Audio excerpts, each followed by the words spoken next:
اس نے جلدی سے ٹیبل کی دراز میں سے ایک چھوٹا سا موبائل نکالا، پاسورڈ لگا کر لاک کھولا۔ لیکن تم ہو کون اور اس MNA سے تمہاری کیا دشمنی ہے؟ اس نے تیزی سے پوچھا۔ اس دوران وہ دوسرے موبائل پر میسج بھی ٹائپ کر رہی تھی۔ وقت آنے پر آپ کو پتہ چل جائے گا، لڑکی سپاٹ لہجے میں بولی۔ حرم نے چھوٹے موبائل پر سینڈ کا بٹن دبایا، پھر خشک لہجے میں بولی، میری بات سنو، اگر تم نے میرے سوالوں کے جواب نہ دیے تو میں اس کیس سے پیچھے ہٹ جاؤں گی۔ آ گئی سمجھ، پھر ڈھونڈ لینا کسی دوسرے پروسیکیوٹر کو۔ حرم کے تندہی سے کہنے پر دوسری طرف کہا گونجا، اچھا مذاق تھا، لیکن چلے میں آپ کو بتاتی ہوں کہ میں کون ہوں۔ میں اس وکٹم کی بیوی ہوں جسے اس نے اس MNA اور اس کے ساتھیوں کے ڈر سے چھپا کر رکھا تھا کہ کہیں وہ مجھے کوئی نقصان نہ پہنچا دیں۔ وہ حکومتی خزانے سے لوٹے گئے پیسے میرے شوہر کے اکاؤنٹ میں رکھوانا چاہتے تھے، لیکن میرے شوہر کے انکار پر مشتعل ہو کر اس کو جان سے مار دیا۔ قتل میں صرف اس MNA کا ہاتھ ہے، اس کے ساتھیوں کا نہیں۔ میرا اب اس دنیا میں کوئی نہیں رہا، میرا جینا بیکار ہے، لیکن میں چاہتی ہوں کہ مرنے سے پہلے اس MNA کو بھی موت کے گھاٹ اتار دوں، اور اس کام کے لیے مجھے آپ سے بہتر کوئی نہیں ملا۔ اب میں فون رکھتی ہوں، خدا حافظ۔ اس نے اپنی رام کہانی سنائی اور حرم کے کچھ پوچھنے سے پہلے ہی کال کاٹ دی۔ حرم تو دل ملا کر ہی رہ گئی، پھر اس نے دوسرے موبائل پر ایک نمبر ڈائل کیا۔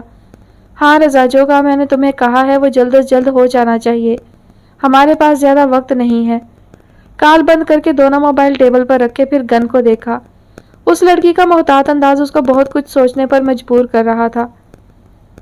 وہ اپنے کمرے سے ملحقہ کا اسٹڈی روم میں بیٹھا آفس کا کام کر رہا تھا۔ دیوار گرد کھڑکی کے اوپر والے پٹ کھولے ہوئے تھے جن سے ٹھنڈی ہوا گزر کر اندر داخل ہو رہی تھی۔ اسٹڈی روم کا پرسکون اور خاموش ماحول اس پر خوشکن اثرات مرتب کر رہا تھا۔ یہی وجہ تھی کہ وہ سب سے الگ تھلگ ہو کر یہاں بیٹھا تیزی سے اپنا کام کر رہا تھا۔ دروازے پر دستک ہوئی، اس نے جھنجھلا کر دروازے کو دیکھا۔ کم از کم اس وقت وہ تنہائی چاہتا تھا۔ پھر گہرا سانس لے کر بولا، آ جائیں۔ دروازہ کھول کر پریشان سے ولیجہ اندر داخل ہوئی۔ سیف، نیچے پولیس آئی ہوئی ہے۔ اس کے بتانے پر وہ چونکا۔ پولیس کیوں آئی ہے؟ اس نے ماتھے پر شکن ڈالے پوچھا۔ انسپیکٹر کہہ رہا ہے کہ گھر کی تلاشی لینی ہے۔ تم یہیں رکو، میں دیکھتا ہوں، وہ کہتا ہوا باہر چلا گیا۔ جب وہ سیڑھیاں اتر کر نیچے آیا تو دیکھا کہ انسپیکٹر اور 3 پولیس اہلکار لاؤنج میں بیٹھے تھے۔ ایک نے تو لاؤنج کے اندر بنی الماری کی تلاشی لینا بھی شروع کر دی تھی۔ اس کے اندر غصے کا شدید ابال اٹھا۔ کیوں آئے ہیں آپ لوگ اور کس سے پوچھ کر میرے گھر کی چیزوں میں گھس رہے ہیں؟ اس نے بمشکل غصہ ضبط کرتے ہوئے پوچھا، لیکن لہجے میں موجود ناگواری کو نہ چھپا سکا۔ میرے خیال میں تمہاری بیوی نے تمہیں شاید بتایا نہیں کہ ہم کیوں آئے ہیں۔ ویسے کافی بگڑی ہوئی بیوی ہے تمہاری۔ انسپیکٹر کمینگی سے مسکرایا۔ بکواس بند رکھو اپنی اور یہ بتاؤ کہ کس خوشی میں منہ اٹھا کر یہاں آ گئے ہو۔ اب کی بار سفین سارا لحاظ بالائے طاق رکھتے ہوئے بولا، ارے ایسا بھی کیا کہہ دیا میں نے جو تم اتنے آگ بگولا ہو رہے ہو؟ کیوں فیکے، کیا میں نے کچھ غلط کہا ہے؟ اس نے اپنے ساتھی سے تائید چاہی۔ جواباً وہ بھی اپنے پیلے دانتوں کی نمائش کرتا ہنسنے لگا۔ یہ دیکھ بیٹا، اس کے کہنے پر ہم یہاں آئے ہیں۔ انسپیکٹر نے ایک کاغذ اس کے سامنے لہرایا۔ اس نے کاغذ جھپٹا اور پڑھنے لگا۔ یہ کورٹ کی جانب سے جاری کردہ سرچ وارنٹ تھا۔ اس نے غصے میں سرچ وارنٹ کو کئی ٹکڑوں میں بانٹا اور انسپیکٹر کے منہ پر مار دیا۔ اگلی بار اپنا یہ خبیث چہرہ لے کر یہاں مت آنا، اس کے تمسخر سے کہنے پر انسپیکٹر اس پر جھپٹا۔ بمشکل اس کے ساتھیوں نے اسے پشت سے پکڑ کر روکا۔ انسپیکٹر مغلظات بکتا ہوا باہر چلا گیا۔ اس نے وہیں صوفے پر بیٹھ کر سر ہاتھوں میں گرا لیا۔ میڈم، کام ہو گیا ہے، انسپیکٹر اپنی گاڑی میں بیٹھتا ہوا بولا۔ گڈ، اس نے سنجیدگی سے کہہ کر موبائل بند کر دیا۔ موبائل ٹیبل پر رکھ کر وہ ہلکا سا مسکرائی۔ بے وقوف۔ کورٹ کا منظر آج پھر ویسا ہی تھا جیسا کہ 2 ہفتے پہلے۔ دائیں قطار کے آغاز میں رکھی کرسی پر اپنے مخصوص انداز میں کونی کو کرسی کے ہتھے پر رکھے، چہرے کو ہتھیلی پر گرائے بیٹھی حرم غور سے مجتبیٰ کو دیکھ رہی تھی، جو اس کے پیش کیے گئے گواہ کو کراس ایگزامائن کر رہا تھا۔ چند لمحوں بعد مجتبیٰ واپس اپنی جگہ پر آ کر بیٹھ گیا۔ جج صاحب کے اشارے پر وہ اپنی نشست سے اٹھی اور پرسکون چہرہ لیے چل کر کٹہرے کے سامنے آئی، جس میں حناش سفید بے شکل لباس پہنے کھڑا تھا۔ اس کے چہرے پر پریشانی کا شائبہ تک نہ تھا۔ اس کے قریب آنے پر حناش نے سر اٹھا کر اس کو دیکھا۔ اس کا انداز کسی ملکہ والا تھا، ظالم ملکہ جو اپنے رعایا پر بالکل رحم نہیں کرتی۔ وہ بھی تو اس پر رحم نہیں کھا رہی تھی۔ حرم نے ادائے بے نیازی سے ایک نظر اسے دیکھا، پھر ایک لفافہ جج کے اسسٹنٹ کو پکڑایا اور بولنا شروع کیا۔ یور آنر، وکٹم کے ماتھے پر گولی کا نشان تھا۔ ہم اس کیس کو خودکشی کہہ سکتے اگر گولی ماتھے کی بجائے کن پٹی پر ماری جاتی۔